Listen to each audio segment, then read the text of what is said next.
Hello, hello. So today I'm going to tell you the story about why it is that makeup is a tool you can use that absolutely can transform the way you feel.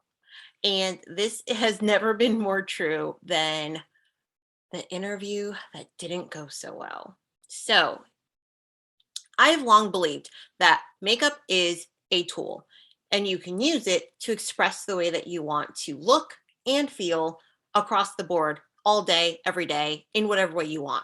You can change your look from day to day. You can change it from morning to evening. You can do whatever you want to do.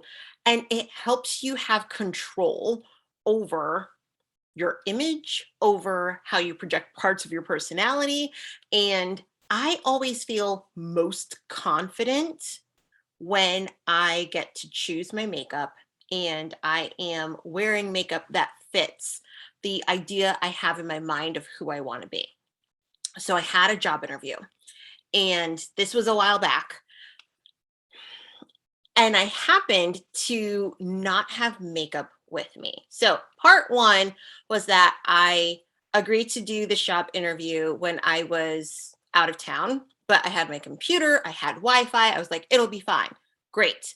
And I only had a little bit of clear brow gel and like a tinted lip balm, which anyone who knows me understands that like I need at least to have a red lip, like something. You got to give me something. Or like brows. Could I have had a brow pen or pencil, right? Like, but I just would never actively choose to enter a job interview without being able to do my makeup because one, it actually calms me down. It makes me feel really in control when I get to do my makeup in the morning. It's like a moment of like zen and peace and creativity, but also when I'm feeling nervous about something, it helps give me a routine that I can lock into that I don't have to think really hard about. And I can prep myself for a big meeting, an interview, whatever's coming later in the day. So I didn't get to have that time to myself. And I also didn't get to put my face together the way that I like to. And so I went into this interview and things went wrong. Oh, did they go wrong? My Wi-Fi that I thought was stable was not so stable. I was also not wearing like my favorite outfit, so I felt really uncomfortable in what I was actually wearing. I had to change location several times to try to get the Wi-Fi to work. And then because it wasn't working, I had to turn my camera off so that I could try to get the audio to be less choppy, and it just felt like an epic disaster. Now, I always say that when it comes to doing your makeup, the great thing about putting your makeup on at the beginning of the day and looking the way you want to look is because it gives you that confidence that when you look at yourself, you're like, I look amazing and I can take on anything the day throws me because at least I know I look good. And I didn't have that. I did not have that feeling of, well, at least I know I look sensational.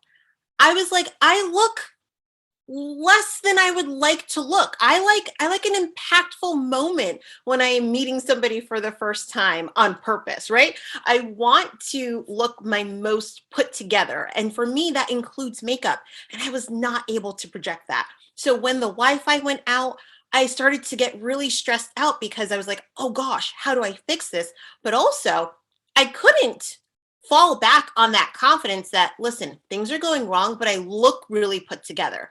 I questioned how I looked and then also questioned about like how am I presenting myself because of this Wi-Fi situation.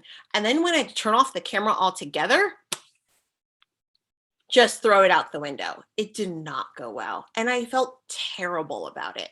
And I just kept thinking I didn't get to present myself the way that I really wanted to. Has that ever happened to you? Where you really wanted to make a good first impression and maybe you said something kind of silly or stupid, or maybe you like actually physically tripped or did something that kind of threw you off your game, but at least you felt put together, so you knew that you could kind of rally, right? You could jump, you could bounce back, you can get back into the groove and try to make a better situation out of something that went wrong without me being able to rely on the fun and excitement of having a really good face put together, it just made a bad day worse. And I know that's not true for everyone, but if this is resonating with you, if you're hearing this and you're like, yeah, I've totally been there, then my question is, do you have a makeup routine that you are relying on to give you that confidence boost? If the answer is yes, awesome. You should join us in our membership playground. Every month, I do how-to videos that are based on your specific requests of what you want to learn more about. And we also do Q&A so I can break down, demystify anything that's giving you trouble with your makeup. And also, if you're hearing this and you're like, no, I don't have a routine, then you need to sign up for a makeup consultation with me so that we can get you a really solid makeup routine that makes you feel incredible, really put together, super confident, and expressing and putting forth your best version of yourself every single time. I can't wait to talk with you, and I will continue sharing more about the story of 85 Beauty, its mission, and how we got started in the first place in the next video. Thanks for watching, and I'll see you in the next one. Bye, y'all.